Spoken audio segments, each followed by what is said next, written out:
What if I told you that one of the oldest, most powerful ideas in human history doesn't actually exist? Not in the way you think it does. Not in the way your grandmother told you. Not in the way entire civilizations built their laws around it. I'm talking about virginity, a single word that has toppled queens, started wars, justified murders, shaped religions, and to this day controls the lives of millions of women across the globe.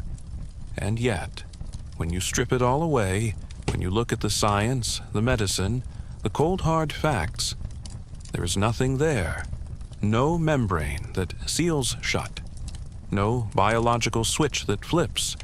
No mark on the body that says this person has or has not.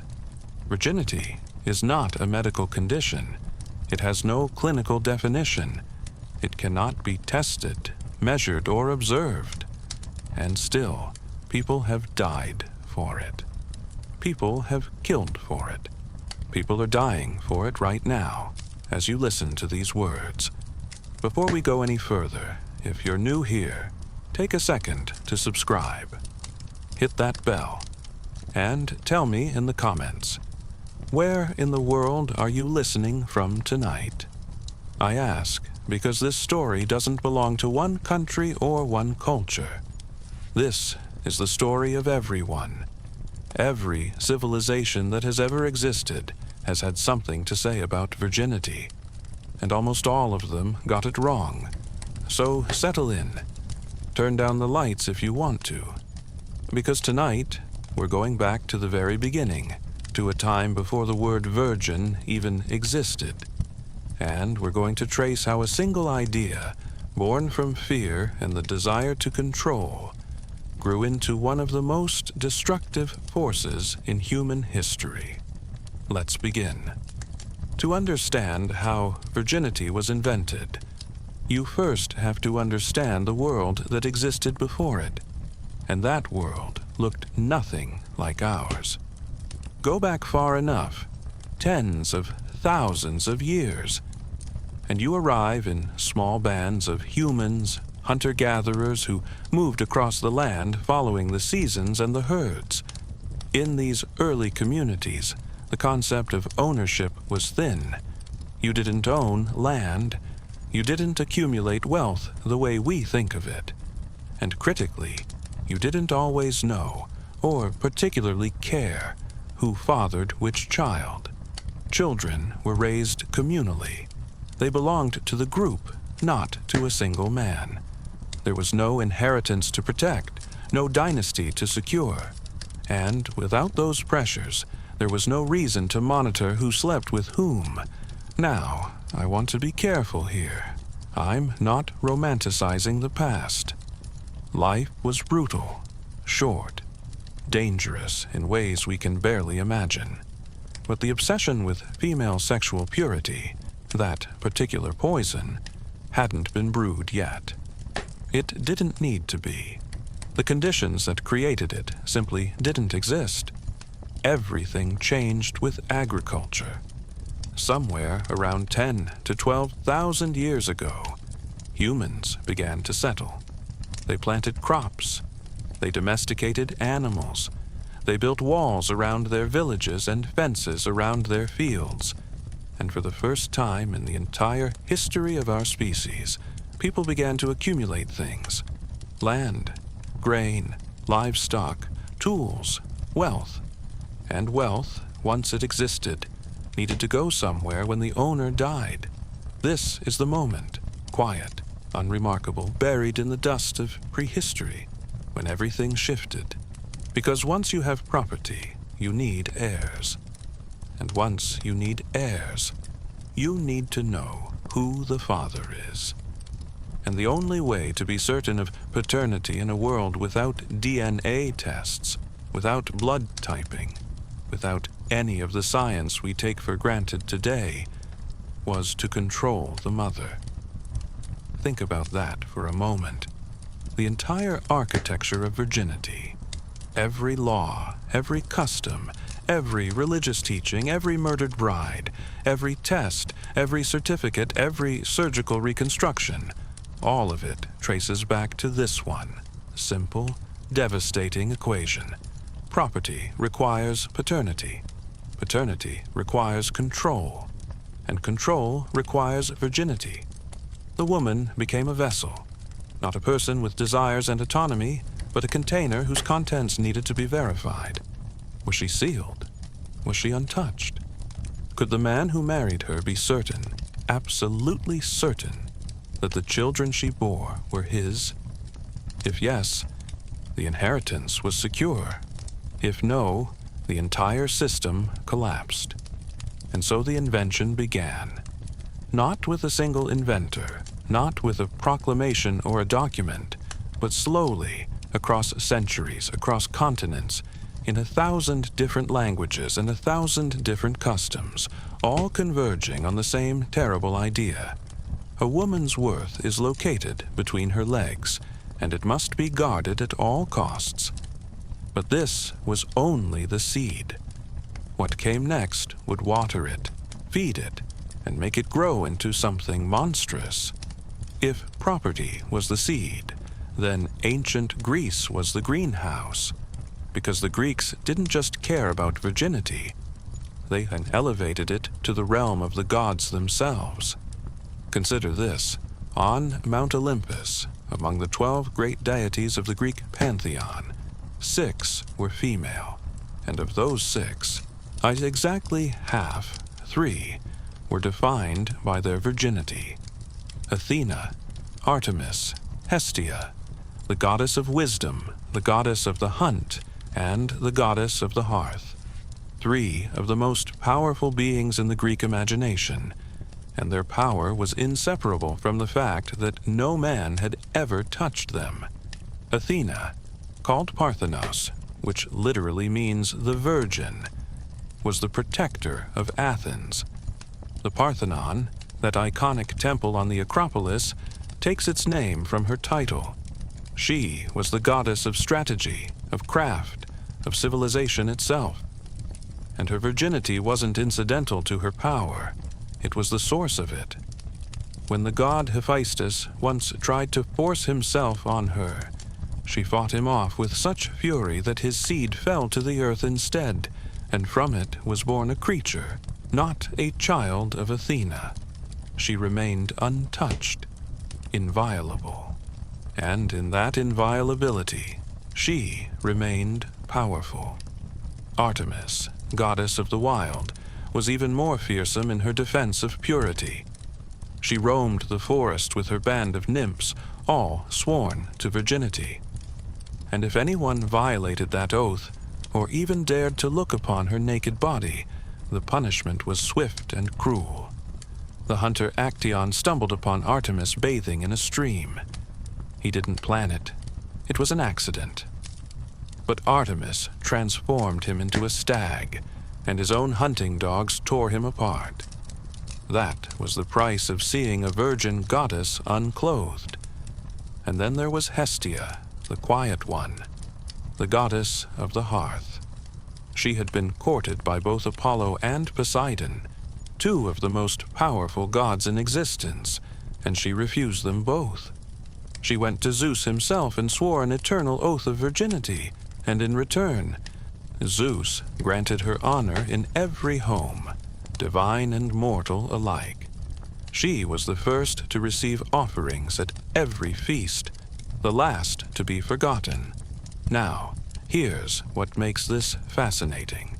These goddesses weren't virgins because they were weak. They weren't virgins because they were sheltered or protected. They were virgins because virginity, in the Greek imagination, meant power. It meant autonomy. It meant being beyond the reach of men and the chaos that came with sexual desire. The historian Yvonne Kniebechler put it perfectly. These virgin goddesses served to barricade the road against free sexuality, wherever it would be harmful.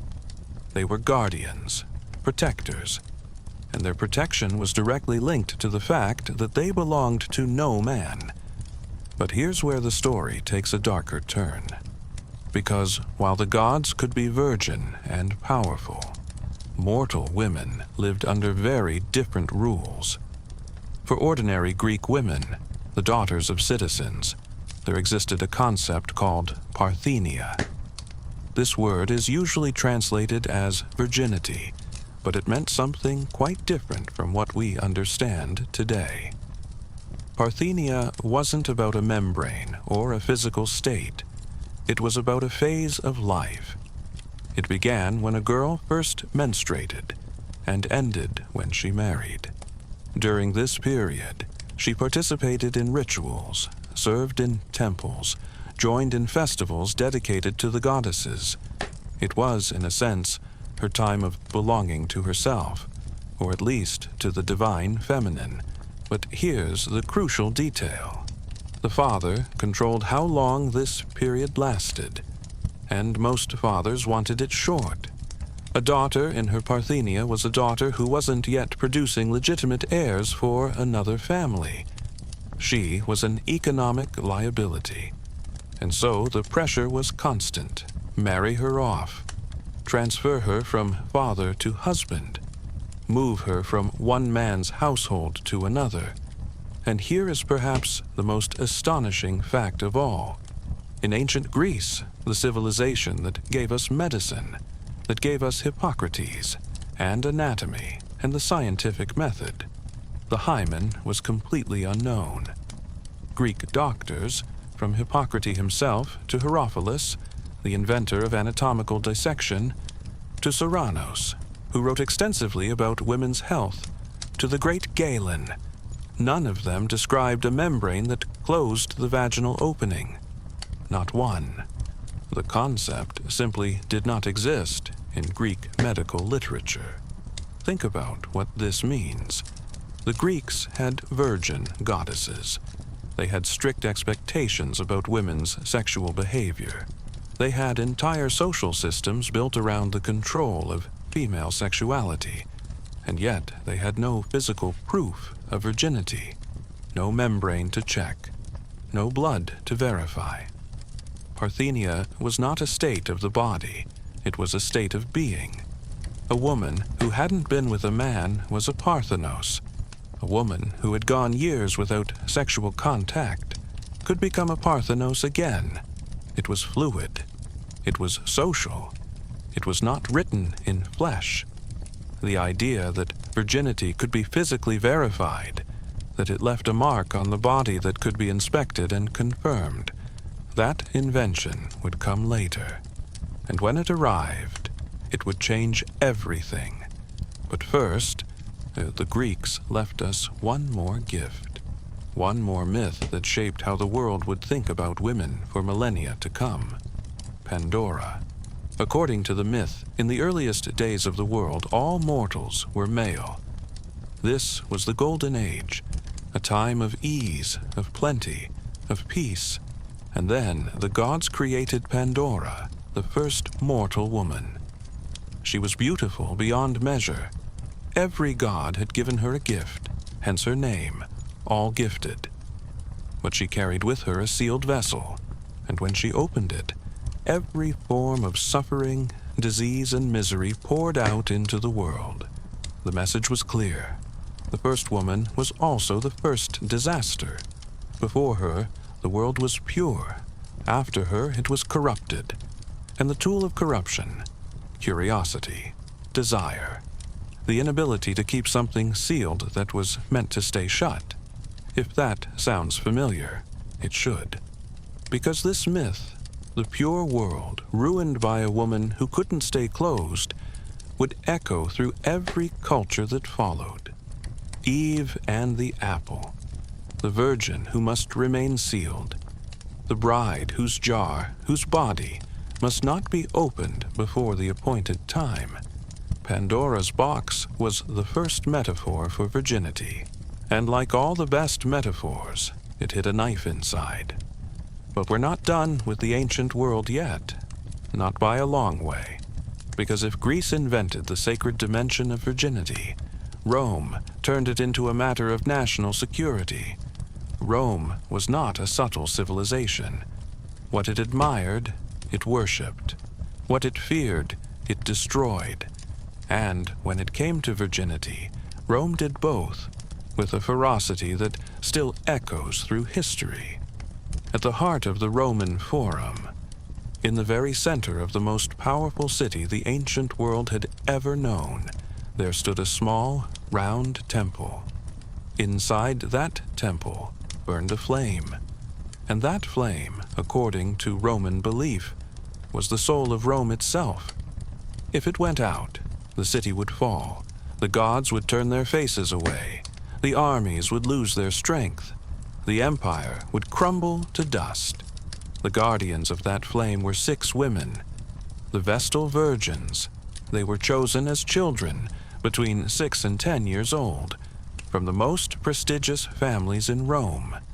They were taken from their parents' homes and brought to the temple, where they would serve for 30 years. 30 years, the exact duration of a woman's fertile period, from puberty to menopause. And during every single one of those 30 years, they were forbidden from having sexual contact with any person, male or female. In exchange for this sacrifice, the Vestals received privileges that no other woman in Rome could dream of. They were preceded by a lictor, a bodyguard of the state, just like the highest magistrates.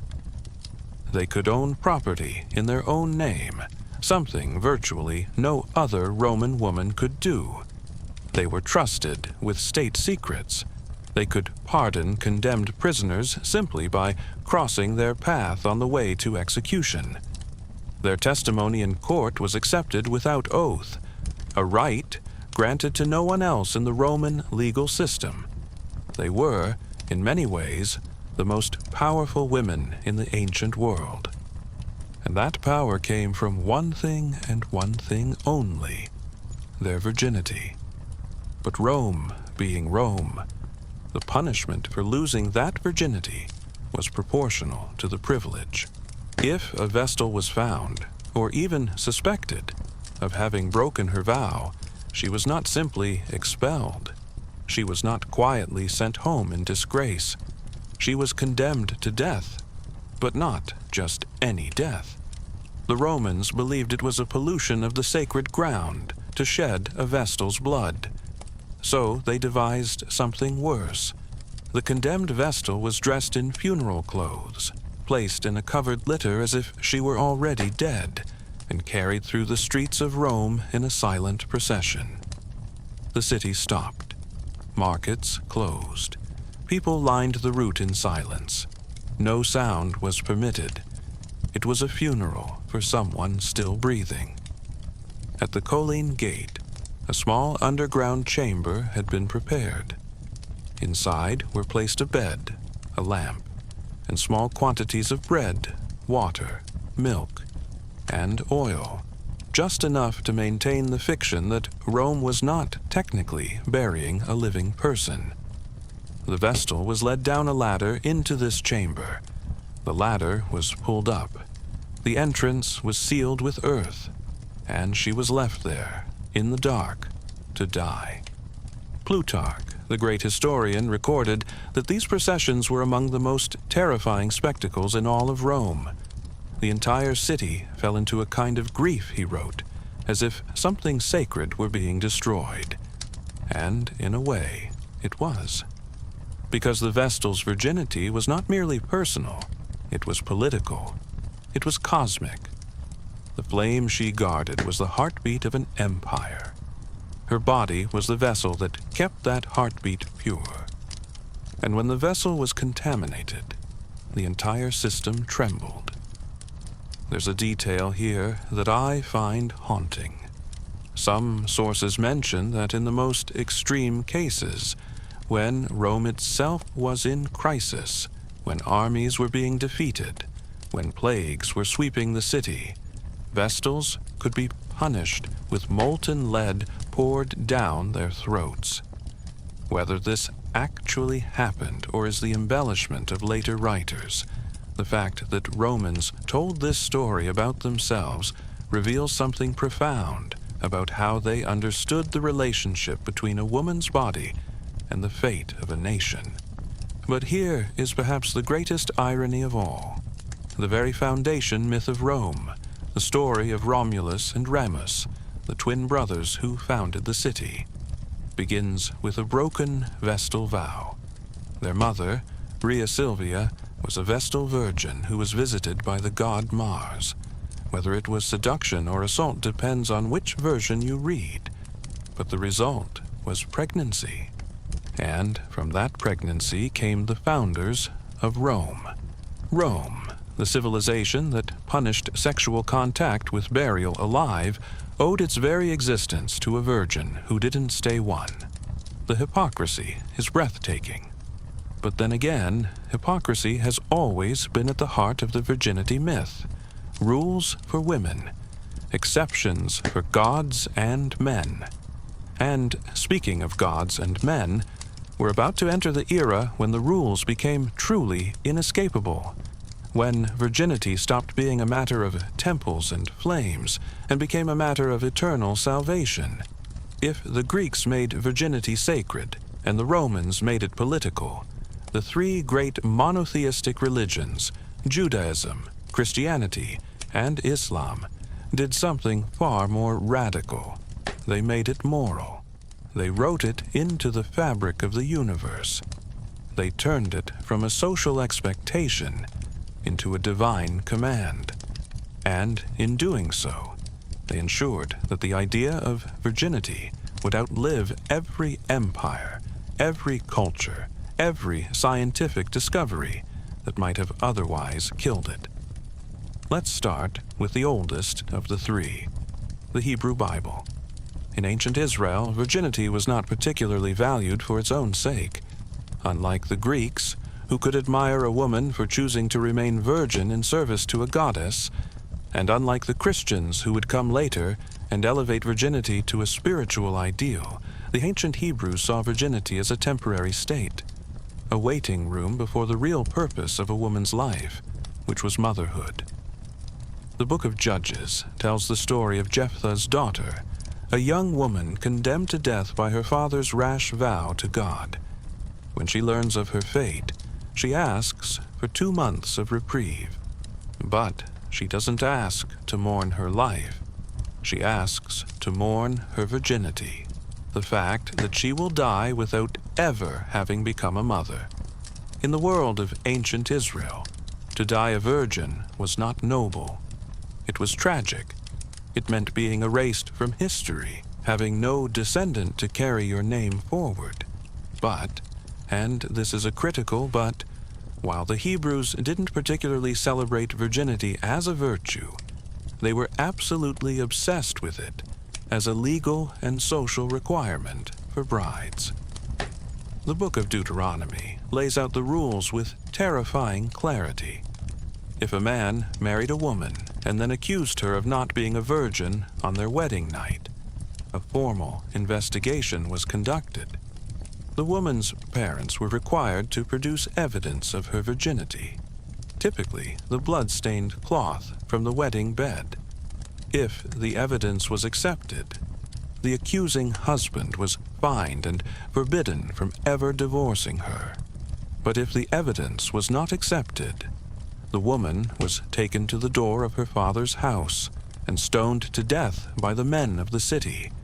Read that again, stoned to death, at her own father's door, for the crime of not bleeding on her wedding night.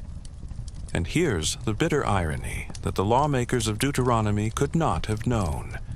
Roughly half of all women don't bleed during their first sexual encounter.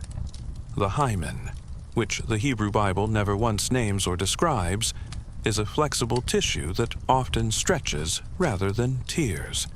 Many women are born with barely any hymenal tissue at all. The proof that ancient Israel demanded was, from a medical standpoint, completely meaningless. Women were being executed for failing a test that had no scientific validity whatsoever. The Song of Songs, that beautiful erotic poem tucked into the middle of the Hebrew Scriptures, contains a phrase that would haunt women for centuries. The bride is compared to a locked garden, a sealed fountain. The imagery is unmistakable. The woman's body is property. It is enclosed. It belongs to someone, and it must not be opened before the rightful owner arrives with the key. Now, Christianity. And Christianity changed everything. The early Christian movement inherited Jewish attitudes toward sexual purity, but it pushed them in a direction that no one, not the Greeks, not the Romans, not the Hebrews, had ever imagined. For the first time in the history of the Western world, virginity was elevated from a temporary social condition to the highest possible spiritual state, not just for women, for everyone. This revolution begins, of course, with Mary, the mother of Jesus, a young woman from Nazareth who, according to the Gospels, conceived a child without sexual intercourse. The angel came, the Spirit moved, and Mary became pregnant while remaining, in the language of the Church, ever virgin, before the birth, during the birth, and after the birth. Now, the idea of a god fathering a child with a mortal woman was not new. Zeus did it constantly. Mars had done it with the Vestal Rhea Silvia. But what made the Christian story different, radically, fundamentally different, was the complete removal of sexuality from the equation. Zeus seduced, Mars assaulted, but the god of the Christians operated through pneuma, spirit, breath, wind. There was no body, no contact, no desire, just a word spoken and a life begun.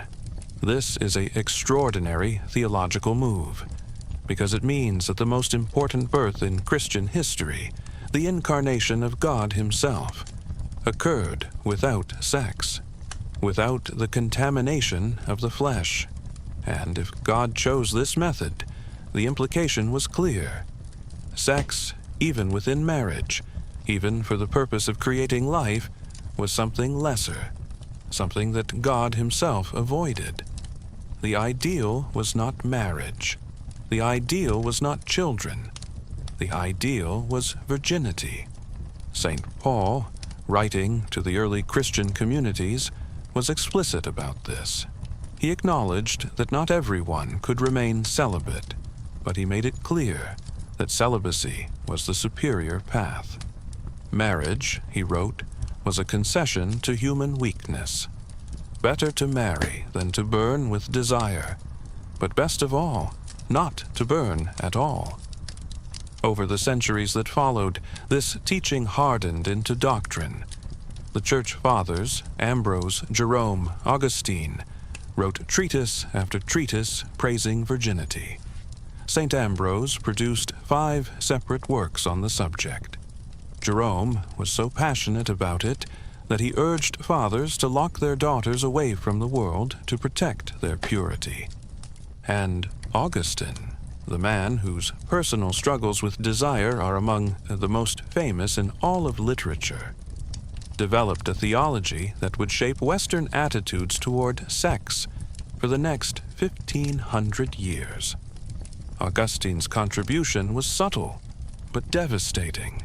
He argued that virginity was, at its core, a state of the soul rather than a state of the body. A woman who was violated against her will had not lost her virginity, because her will, her intention, remained intact. This sounds progressive, and in some ways it was. But it also meant that any woman who voluntarily engaged in sexual activity had committed not just a physical act, but a spiritual one. She had consented to corruption. She had opened the locked garden of her own free will. Thomas Aquinas, centuries later, refined this further. Virginity, he wrote, was a moral virtue. It resided in the soul, and once freely given away, it could never be recovered. Not by repentance, not by years of celibacy, not by any amount of prayer, It was the one sin whose evidence could never be fully erased. But here's what I find most fascinating about the Christian story. At the very center of this religion that exalted virginity above all other states of being was a paradox. The Virgin Mary was also a mother. She had somehow combined the two things that every other system said were incompatible: purity and fertility, virginity and motherhood. And in doing so, she became the most influential female figure in the history of the Western world. When the Roman Empire finally adopted Christianity and the old pagan temples were closed, the new religion needed to fill the spaces left by the departed goddesses. And Mary filled them all. She absorbed the virgin power of Athena and Artemis. She absorbed the maternal love of Demeter and Isis. She became protector, intercessor, queen of heaven, all while maintaining the one attribute that no goddess before her had managed to combine with motherhood: permanent, eternal, unbroken virginity. In 431 A.D., at the Council of Ephesus, held, with exquisite irony, in the very city that had been the greatest center of worship for the virgin goddess Artemis, Mary was officially proclaimed Theotokos, Mother of God. Artemis was out, Mary was in, and the temple of one virgin goddess was replaced by the church of another. But what about Islam? Islam's relationship with virginity is more complex than many people realize, and it is absolutely essential to understand the difference between what the religion's texts actually say and what cultures have done in the religion's name. The Quran, like the Hebrew Bible, calls for sexual modesty from both men and women. The text is clear on this point. Chastity is expected of believers regardless of gender. And here is a detail that surprises many people. The Quran never once mentions the hymen. It never describes a physical test for virginity. It never mandates that a bride prove her purity through blood or examination. The obsessive focus on the physical integrity of women that exists in many Muslim-majority cultures today is, according to many Islamic scholars, a product of patriarchal tradition rather than religious commandment. But tradition, as we have seen again and again in this story, has a way of becoming more powerful than any sacred text. And across the centuries, in cultures stretching from North Africa to South Asia to Southeast Asia, a particular version of virginity, one centered on the male right to an untouched bride, on family honor, on the display of blood, became so deeply embedded in the social fabric that it was indistinguishable from the religion itself. The double standard is staggering. In many of these cultures, a young man who has multiple sexual partners before marriage is admired, or at least tolerated. His experience is seen as proof of his masculinity. But a young woman who has a single encounter, even if it was forced upon her, can be ostracized, beaten, or killed. Her entire value as a human being is reduced to a membrane that modern medicine has proven to be meaningless. But we'll come back to that. Because before we can understand the present, we need to understand one more chapter of the past. The era when the myth of virginity reached its most elaborate and dangerous form. The Middle Ages. Roughly 1,000 years from the fall of Rome to the dawn of the Renaissance. And for women, in many ways, the most suffocating era in Western history. The medieval church had taken the writings of the church fathers and turned them into a comprehensive system of social control. At the top of the hierarchy was virginity. Below it was widowhood, the state of a woman who had experienced sex but returned to continence after her husband's death. And at the bottom, barely tolerated, was marriage. 3 ranks, 3 levels of spiritual worth. And a woman's position in this hierarchy determined almost everything about her life. For some women, this system was a trap, but for others, and this is where the story becomes truly unexpected, it was an escape route. Think about what life looked like for a medieval woman of the upper classes. She was her father's property, until she was given, sold, really, to a husband. She had no legal independence, no right to own property, no ability to choose her own fate. Marriage meant submission to a man who might be kind or might be cruel, but who was in either case her lord and master. But there was one door she could walk through that led somewhere else entirely: the convent. If a woman took a vow of virginity and entered religious life, she stepped outside the entire system of male ownership. She could not be married off.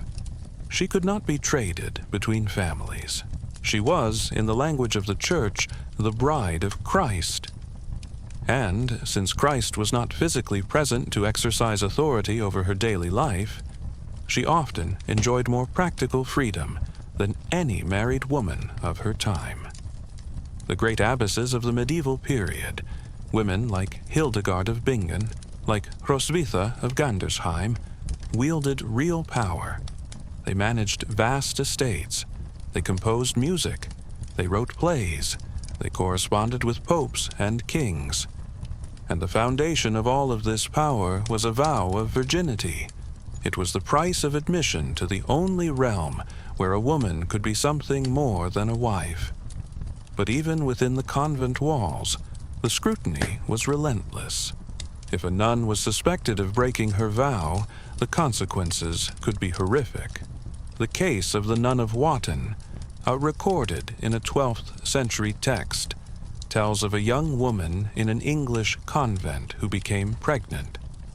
When her condition was discovered, the other nuns, not the monks, not the priests, but the women of her own community, forced her into a room with 2 male servants.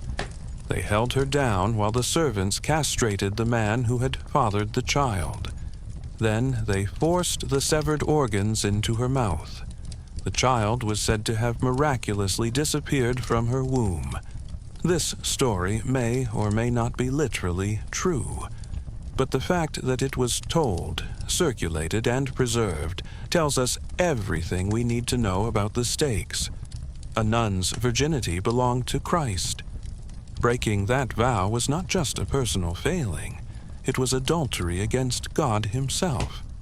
And adultery against God demanded Old Testament justice.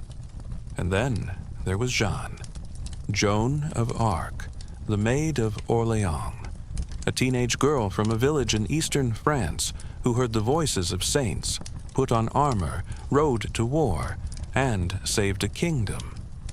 And one of the very first things the French court did when she arrived, they tested her virginity. Before they would trust her military judgment, before they would give her an army, before they would let her anywhere near the king, they needed to know that she was intact. A panel of women examined her body. They confirmed her virginity. And only then, only once the contents of the vessel had been verified, was she permitted to save France. Years later, when Joan was captured by the English and put on trial for heresy, her virginity was tested again, because the English needed her to be a fraud. They needed her voices to come from the devil, not from God. And if she wasn't a virgin, the argument went, then her claim to divine inspiration was false. Purity of body and purity of soul. The two were inseparable in the medieval mind. Joan was found to be virgin. Again. But they burned her anyway. And throughout this entire era, the Church continued to grapple with a question it could never quite resolve. Was virginity physical or spiritual? Did it reside in the body or in the soul? Thomas Aquinas said the soul, Albert the Great explored the anatomy. A female physician known as Trotula described physical signs of virginity that midwives could look for. And the medical text known as De Secretis Mulierum, On the Secrets of Women, circulated among clergy who were simultaneously fascinated and terrified by the female body. Meanwhile, in the world of art and literature, virginity took on a life of its own. The unicorn, that beautiful, impossible creature, became the ultimate symbol of the Virgin. According to medieval legend, a unicorn could only be captured by a maiden. It would lay its head in her lap, drawn by the power of her purity. And there, made gentle and vulnerable by her virginity, it could be seized by the hunters. The imagery is unmistakable. The Virgin is the bait. Her purity has the power to tame the wild and the dangerous. But she is also a trap, a lure set by men to capture something they cannot catch on their own. Even in fantasy, even in art, the Virgin exists for the benefit of male purposes. But something was happening beneath the surface, something that would eventually blow the entire edifice apart. Because while poets were writing about unicorns and theologians were debating the soul, a new breed of thinker was beginning to look at the body with fresh eyes. The anatomists were coming, the scientists were coming, and what they found, or rather what they failed to find, would expose the most devastating lie at the heart of the virginity myth. Now, we arrive at what might be the most shocking part of this entire story, because everything we've discussed so far, the Greek goddesses, the Roman vestals, the Christian saints, the medieval texts, all of it operated without what most people today believe is the fundamental physical proof of virginity, the hymen. I need you to really hear what I'm about to say, because it contradicts almost everything most people have been taught. And the hymen, the thin membrane at the entrance of the vagina that is supposedly broken during first intercourse, was not recognized as a consistent anatomical feature until the 19th century. For most of human history, the greatest medical minds in the Western world either didn't mention it at all or actively argued that it didn't exist. Let me walk you through this, because the timeline is extraordinary. Aristotle, writing in the 4th century BC, the man who cataloged and classified virtually everything in the natural world, made no mention of any membrane at the vaginal opening. Hippocrates, the father of Western medicine, didn't describe it. Galen, the Roman physician whose works dominated European medicine for over 1,000 years, didn't describe it either. Herophilus, who is credited with inventing anatomical dissection, who cut open human bodies to map their interior, he found no hymen worth mentioning. Jump forward to the Renaissance. Ambroise Paré, the greatest surgeon of 16th century France, the man who revolutionized battlefield medicine, who served 4 French kings, Paré explicitly stated that the hymen was a fiction, a myth, a fantasy. He examined women. He looked for it, and he concluded that it simply wasn't there. André du Laurent, physician to King Henry IV of France, agreed. The hymen, he wrote, was a reverie, a dream, a delusion, nothing more. And then, in the 18th century, came Buffon, Georges Louis Leclerc, Comte de Buffon, one of the most influential naturalists in European history, the author of a monumental natural history that attempted to catalog everything in the natural world.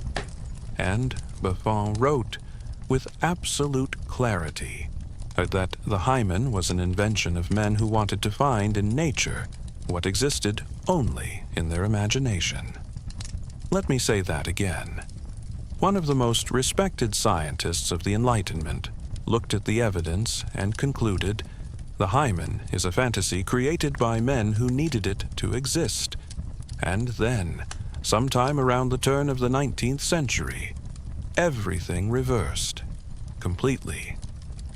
Suddenly, doctors began announcing that the hymen did exist, that it was present in all virgin women, that it served as a reliable indicator of whether or not a woman had been penetrated. Medical papers were written. Textbooks were revised. In 1816, a physician named Vire declared that although previous anatomists had denied its existence, the hymen was now recognized as a universal feature of virgin women. What happened? How did centuries of medical consensus that the hymen was either non-existent or unreliable suddenly flip to the opposite conclusion? The answer is not a new discovery. It's not that someone finally found the hymen after thousands of years of looking. The answer is far more disturbing. The culture needed it to exist. The 19th century was the era of the bourgeois family, of respectability, of separate spheres, men in public life, women in the home. The cult of domesticity demanded pure wives and virtuous mothers. And the emerging field of gynecology, with its new instruments and its new authority, was all too happy to provide the scientific foundation for those demands. A new medical discipline was being born, one that claimed exclusive authority over the female body. And one of its first acts was to discover the very thing that centuries of previous doctors had said didn't exist. Charles de Villiers published new research on the hymen in 1840. Medical theses multiplied, and the hymen was erected, if you'll forgive the word, as the definitive, scientifically validated marker of virginity. The doctors acknowledged exceptions, of course. They described different shapes the hymen could take: annular, crescent-shaped, fringed, perforated. They admitted it could break without sexual contact, through exercise or accident. They acknowledged it could sometimes survive intercourse intact. But these caveats were footnotes. The headline was clear. The hymen exists, and its presence or absence tells us whether a woman is pure. And this discovery didn't stay confined to medical journals. It seeped into popular culture. Marriage manuals described the wedding night in vivid detail: the husband's right to break the seal, the expected pain, the required blood. Novels dramatized the moment of defloration, and eventually, pornography would make an entire genre out of it. The myth of the hymen became self-reinforcing. Doctors said it existed. Culture demanded it. Women who didn't bleed on their wedding night were punished for failing a test that was, from the very beginning, built on bad science. And the punishments ranged from social humiliation to divorce, to, in many parts of the world, death. We now know, in the 21st century, exactly what the hymen is and what it isn't. It is a small fold of mucous tissue at the vaginal opening. It is not a membrane that seals the vagina shut. It varies enormously from person to person. Some women have barely any tissue at all. Others have tissue that is thick and relatively inflexible. It does not break like a seal being cracked open. In most cases, it stretches. It can be worn away gradually over years by physical activity, by tampon use, by 100 things that have nothing to do with sex. About half of women experience no bleeding at all during their first sexual intercourse. And this is the statistic that should end the debate forever. A study of 36 pregnant adolescents found that in 34 cases, the hymen appeared completely intact. These girls were pregnant, visibly, undeniably pregnant, and their hymens showed no signs of penetration. The hymen proves nothing. It has never proven anything. The entire apparatus of virginity testing, from the biblical cloth to the medieval midwife to the modern gynecologist, is built on a foundation that doesn't exist. It never existed. And yet, as we're about to see, that hasn't stopped anyone. Let's talk about the wedding night. Because the wedding night is where the myth of virginity meets the reality of the human body. And for millions of women throughout history, the collision has been catastrophic. The ritual is ancient and widespread. After the marriage ceremony, the couple retires to the bridal chamber. They consummate the union. And the next morning, the sheet, the cloth from the marital bed, is examined. If there is blood, the bride is declared virtuous. Her family is honored. Celebrations continue. If there is no blood, a shadow falls. Questions are asked. Investigations begin. And depending on the culture, the century, and the temperament of the husband's family, the consequences can range from quiet disappointment to public humiliation to violent death. This ritual has been documented across an enormous geographic range. In traditional communities across North Africa and the Middle East, the bloodied sheet was historically displayed to the wedding guests, sometimes hung from a window, sometimes carried through the streets by the mother-in-law. In parts of the South Pacific, on the island of Wallis, a specific space was prepared for the couple, and the groom's family would arrive the next morning bearing gifts, but only after the blooded cloth had been presented. In parts of rural Greece, families killed a rooster and used its blood to stain the sheets if there was any doubt. A practice that acknowledged, perhaps unconsciously, that the bride's blood couldn't be relied upon. Because, of course, it couldn't be relied upon. We know now that approximately half of women don't bleed during first intercourse. The hymen stretches. It doesn't always tear, and even when it does, the bleeding can be minimal. A few drops easily missed on a dark sheet. But imagine being a woman in a society where your family's honor, your husband's pride, and your own survival depended on those drops of blood. Imagine the terror of the wedding night, not as a moment of intimacy or connection, but as a test you might fail, a test that could end your life. Throughout history, women have developed strategies to survive this impossible situation. Lotions and astringent preparations to create a sensation of tightness. Sponges soaked in animal blood, inserted before intercourse. Small capsules designed to rupture during penetration. In the 1990s, in Japan, a product was invented called the artificial virginity hymen.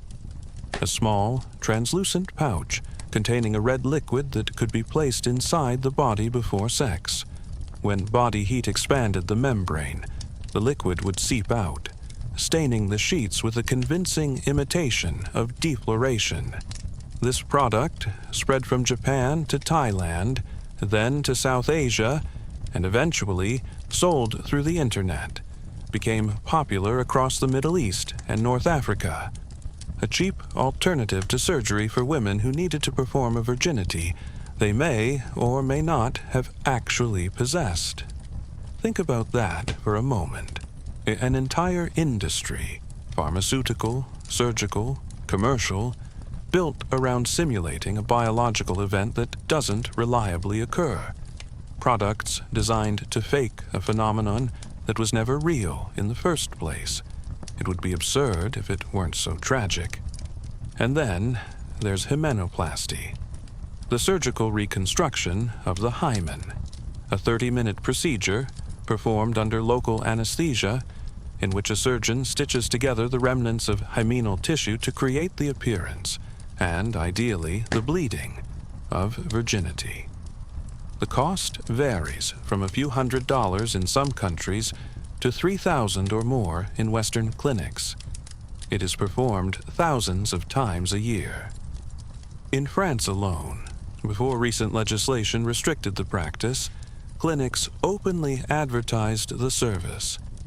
In Morocco, during the wedding season between June and August, gynecologists reported performing the procedure multiple times a day. These women are not fools. They are not victims of their own ignorance. They are rational actors making calculated decisions in an irrational system. They know the stakes. They know what happens if the sheets don't bleed. And so, they pay surgeons to stitch together a few millimeters of tissue that will rupture on command, spilling just enough blood to save a life. But here's the thing that keeps me up at night. Every time a hymenoplasty is performed, the myth is reinforced. Every time the sheets bleed on schedule, the husband's family nods in satisfaction, and the system survives another day. The very act of faking virginity perpetuates the belief that virginity is real, that it can be detected, that it matters.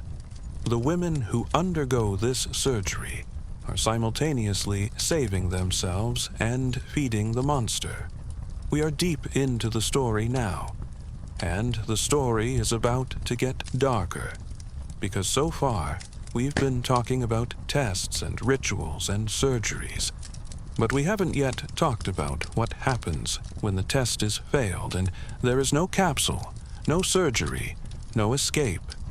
Before we go to that darker place, I want to pause here, because alongside all the terror and the control, there's another thread in this story, one that's equally disturbing in a different way: the commercialization of virginity, the moment when purity stopped being just a social requirement and became a product to be marketed, sold, and consumed. The phenomenon isn't new. In ancient Rome, wealthy men paid enormous sums for the privilege of sleeping with young women who were certified virgins. The rarer the commodity, the higher the price. And 2,000 years later, the dynamic hasn't changed one bit. In April 2017, an 18-year-old woman from Romania put her virginity up for auction on a website. The winning bid, 2.3 million euros, paid by a businessman from Hong Kong. Since then, similar auctions have appeared regularly. Young women, often from economically disadvantaged backgrounds, offering the one thing that the market has taught them has extraordinary value: their first time. The buyers, needless to say, are not concerned about paternity or lineage or any of the historical justifications for virginity. They are purchasing a fantasy, the fantasy of being the first, the fantasy of possession, the fantasy of a body that has never been claimed by another man. It is consumption in its most literal sense, the consumption of a human experience repackaged as a luxury product. And it's not just the underground market. Mainstream culture has been trading on virginity for decades. Think about Britney Spears in the late 1990s, a teenage girl in a schoolgirl outfit, dancing provocatively in music videos, while simultaneously declaring in every interview that she was saving herself for marriage. The contradiction was the product. The tension between the sexy image and the professed purity was precisely what made her a billion-dollar brand. Virginity as marketing strategy. Innocence as brand identity. In the United States, the purity movement took this commercialization to an entirely different level. Starting in the 1990s, evangelical Christian organizations began promoting purity balls, formal events where young girls, often as young as 12 or 13, would dress in white gowns and attend a dance with their fathers. At the climax of the evening, each girl would sign a pledge card committing to remain sexually pure until marriage. Some ceremonies included the exchange of rings, purity rings, that the girl would wear as a visible symbol of her commitment. The imagery was unmistakable. A young girl dressed as a bride, pledging her body to her father's safekeeping until it could be transferred to a husband. The entire vocabulary of ownership, the ring, the pledge, the white dress, the paternal authority, was preserved intact. It was the biblical locked garden, reimagined for suburban America, complete with a DJ and a photo booth. And then there's the flip side, the market for restored virginity, hymenoplasty, as we discussed, but also an entire ecosystem of products promising vaginal rejuvenation, creams, treatments, surgeries designed to make a woman's body feel or appear as though it has never been used. The very language tells you everything. Rejuvenation, as if sexual experience is aging, as if a woman who has had sex is somehow older, more worn, less valuable than one who hasn't. This commodification reveals something fundamental about how virginity functions in the modern world. It is no longer primarily about religion or honor, or even patriarchy in its traditional form. It has become a consumer product, a brand, a market category. And, like all market categories, it generates both supply and demand, winners and losers, and an enormous amount of money for the people who know how to exploit it. But there's one more market we need to discuss, one that exists in the shadows, one that operates beyond the reach of auction websites and surgical clinics. The market in which the price of failed virginity is paid not in euros or dollars, but in blood. I want to be careful here. I want to be respectful of the cultures and communities I'm about to discuss, because the problem I'm describing is not limited to one religion, one ethnicity, or one part of the world. Wherever virginity has been elevated to the status of family honor, violence has followed. It has happened in Christian communities. It has happened in Hindu communities. It has happened in secular communities. The common denominator is not faith, it is patriarchy. But the facts must be spoken, because people are dying. In June of a recent year in Lebanon, a young man shot and killed his own sister. His reason? He found a text message on her phone that he considered compromising. Not proof of a sexual relationship, not a confession, just a message, a few words on a screen. And for those words, he ended her life. The sexologist Sandrine Atala, working in Beirut, explained the dynamic with devastating simplicity. In her country, a woman's honor is fundamentally tied to her virginity, and a family's honor is tied to the woman's. This is what is meant by honor-based violence, a system in which the sexual purity of a woman, real or perceived, is considered the property of her entire family, particularly the men. If that purity is compromised, the family is shamed. And the only way to wash away the shame, in the logic of this system, is blood. The United Nations has documented these practices in more than 20 countries: Afghanistan, India, Pakistan, Turkey, Iraq, Jordan, Egypt, Iran. And the list goes on. The crimes take many forms: beatings, burnings, strangulations, shootings, stabbings. Sometimes the killer is the father, sometimes the brother, sometimes the husband, sometimes the mother, acting on behalf of the family's male members. And in many of these cases, the evidence that triggered the violence was no evidence at all. A woman seen talking to a man. A woman who stayed out too late. A woman whose wedding sheets didn't bleed. A woman who was examined by a midwife or a doctor and declared, based on a test with zero scientific validity, to be not intact.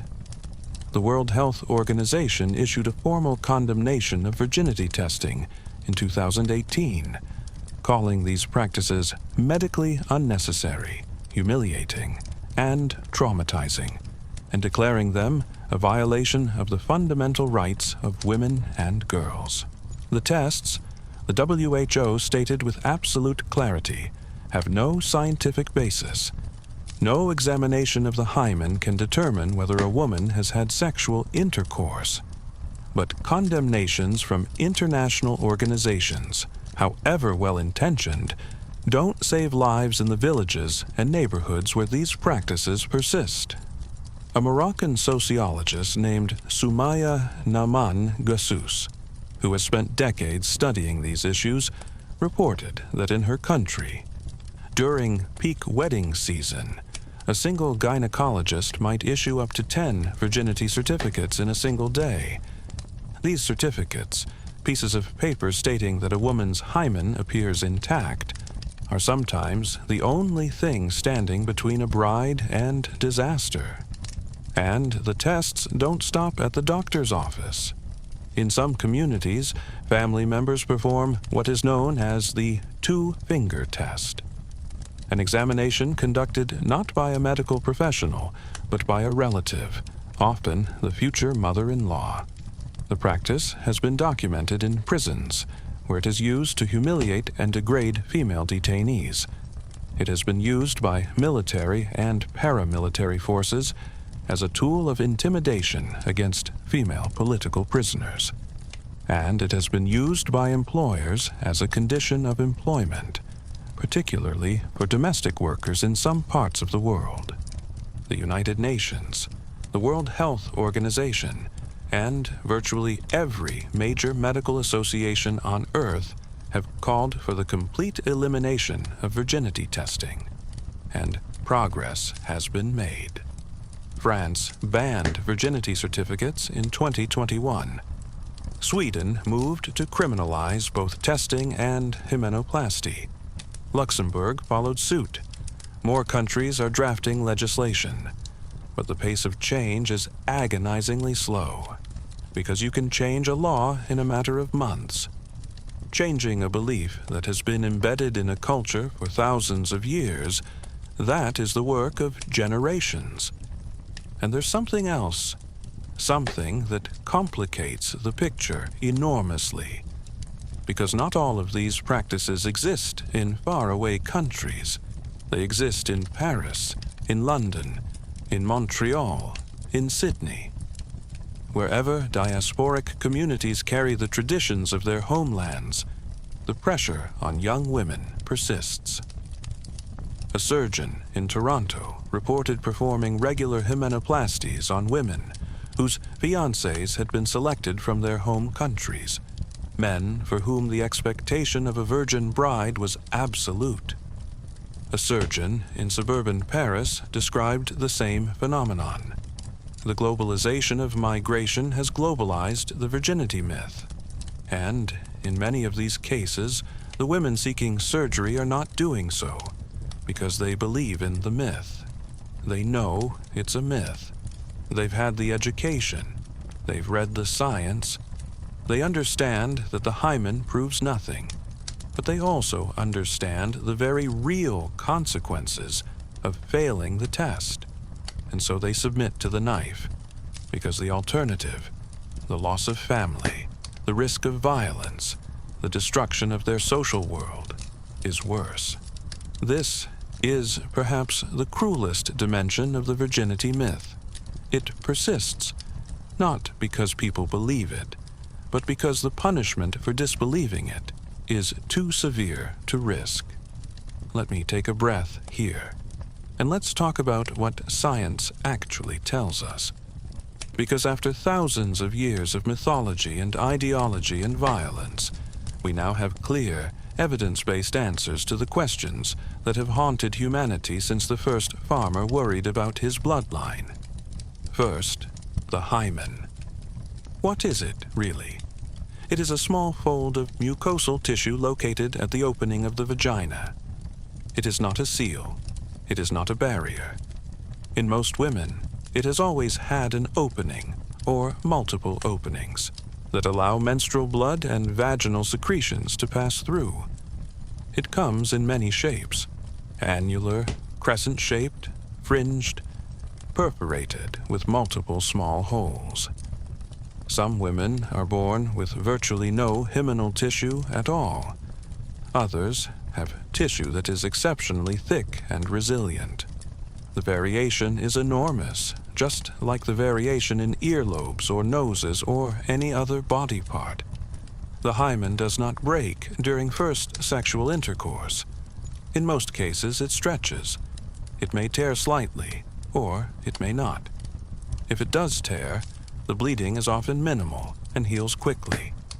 The tissue becomes less prominent over time due to normal physical activity, hormonal changes, and simple aging, with or without sexual contact. No medical examination of the hymen can determine whether a person has had sexual intercourse.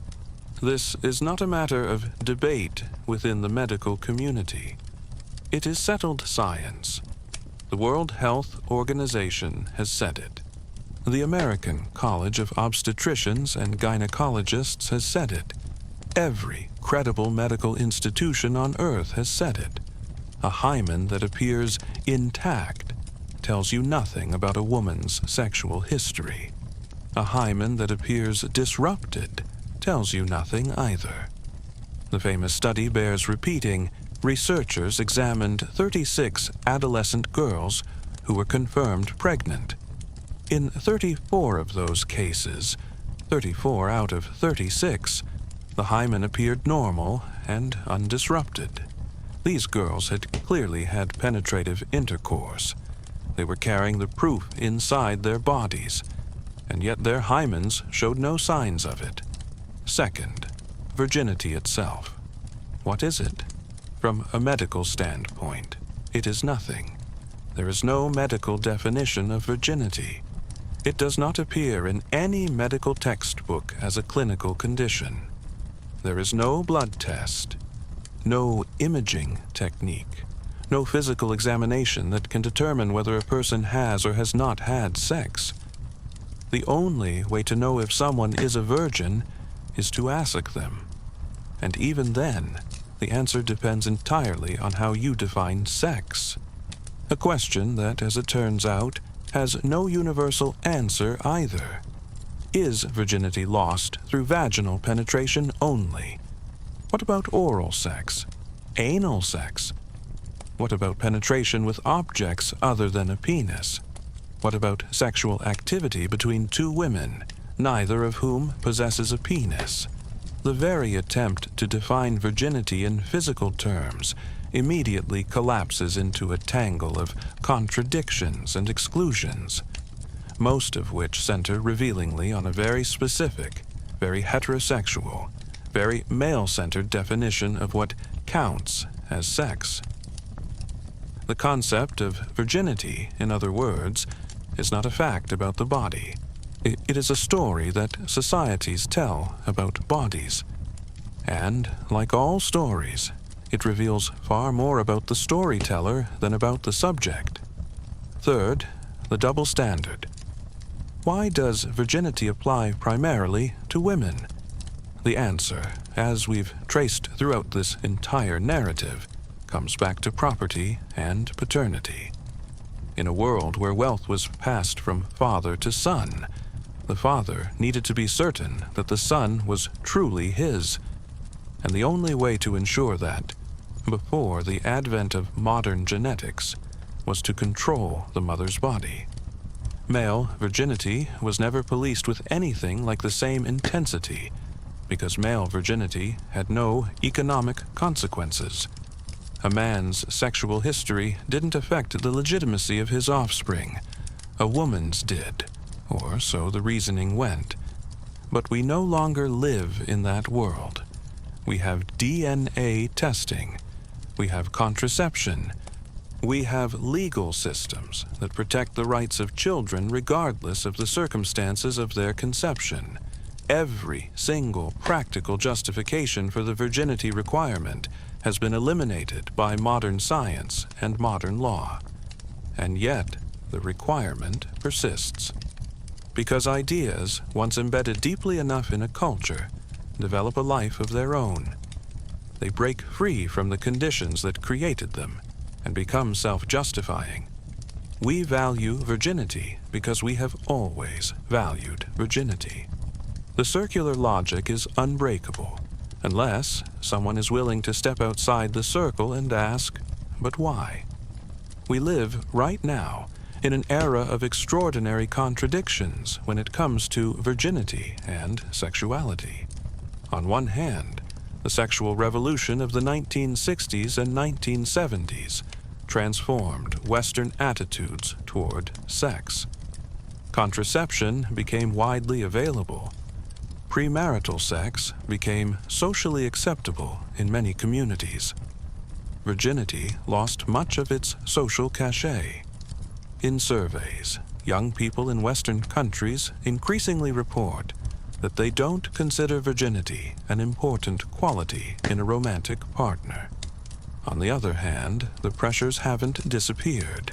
They've shape-shifted. They've migrated to new contexts. They've adapted. Consider the contradictory messages that young women receive. Be sexy, but not too sexy. Be experienced, but not too experienced. Be desirable, but don't actually act on that desirability until the right moment, as defined by forces outside your control. The sociologist Diane Saint-Requier describes it with precision. Boys are encouraged to lose their virginity as early as possible, as proof that they are real men. Girls are stigmatized if they access sexuality too early. There are, she says, truly different expectations based on gender, and these contradictions play out in strange and sometimes absurd ways. In the United States, the purity movement we discussed earlier peaked in the early 2000s, at the very same moment that the internet was making pornography more accessible than at any point in human history. A teenager could attend a purity ball on Saturday night and access unlimited explicit content on their phone by Sunday morning. The two systems existed side by side, each feeding off the other, each making the other more intense. Meanwhile, in many immigrant communities in Europe and North America, young women navigate between two worlds.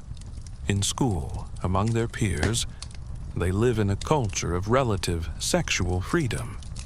At home, within their families, they live under expectations that were forged centuries ago, in very different places.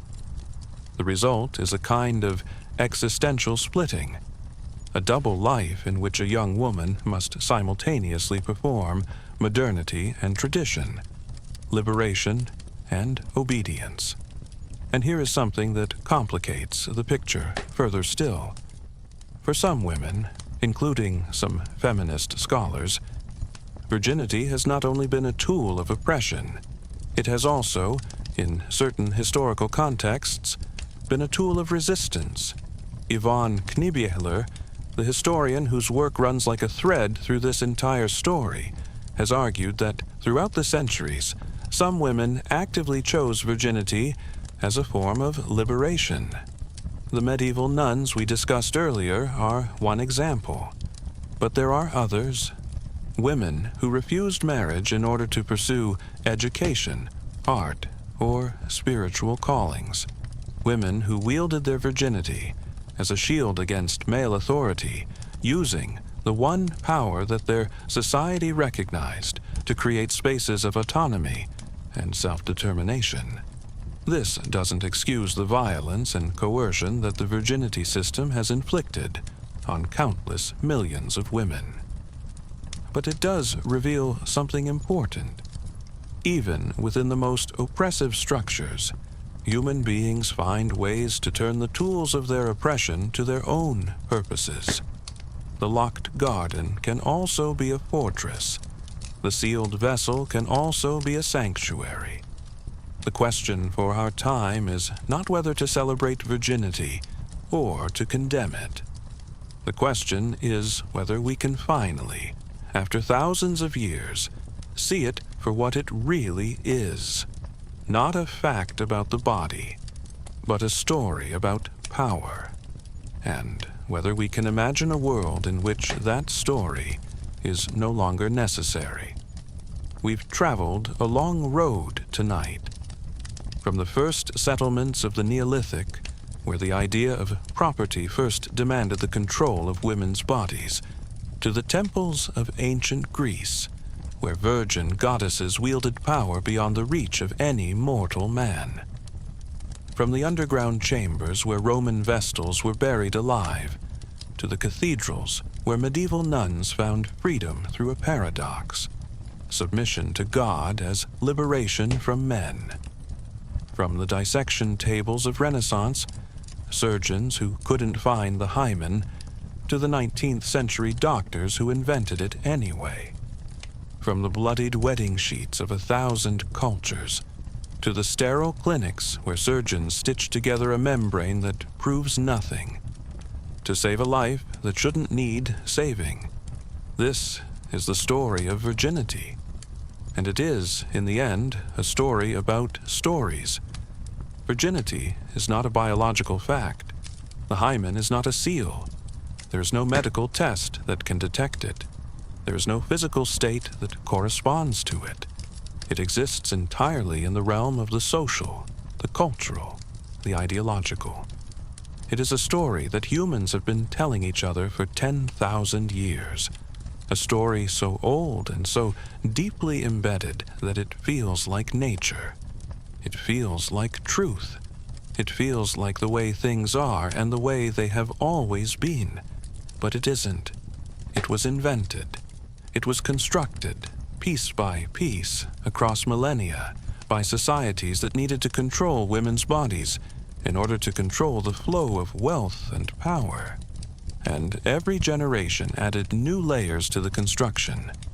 New myths, and new rituals, new punishments, new scientific-sounding justifications for something that science itself has now thoroughly debunked. The philosopher Simone de Beauvoir wrote that one is not born a woman. One becomes a woman. And in the same way, no one is born with virginity. Virginity is placed upon a person, like a garment that can never be removed without consequences. It is a costume that society dresses its daughters in, and then punishes them for wearing, or for failing to wear, according to its shifting and contradictory demands. And the cruelest part? The very concept of losing virginity reveals the lie at its heart. You can only lose something you once had. You can only lose something that is real. But virginity was never a possession. It was never a thing that existed inside a person's body, waiting to be taken away. The language of loss, she lost her virginity, he took her virginity, is the language of theft, of property, of ownership. It assumes that something of value was removed. But nothing was removed. A person had an experience. Their body remained their body. The locked garden was never locked. The seal was never sealed. The vessel was never closed. So here we are, in the 21st century, armed with every tool of modern science and modern ethics. And the question before us is almost embarrassingly simple. Can we stop believing in something that isn't real? Can we stop killing people for failing a test that measures nothing? Can we stop cutting into women's bodies to create a fiction? Can we stop asking young girls to pledge their bodies to their father's safekeeping? Can we stop treating a person's sexual history as a measure of their worth? The answer, I think, is yes. But only if we're willing to do the hardest thing of all, to look at a belief we've inherited from our parents and grandparents and great-grandparents, a belief that feels as natural and eternal as the sunrise, and say, this was made. This was constructed. This was invented by people for purposes that no longer serve us, and we can uninvent it. The real revolution isn't losing your virginity. The real revolution is losing the idea of virginity itself. Thank you for being here tonight. Thank you for listening this far. If this story changed something in the way you think, share it with someone who needs to hear it. And if you haven't already, subscribe. We have more stories to tell, and some of them are even stranger than this one. I'll see you next time. Take care of yourselves, and take care of each other.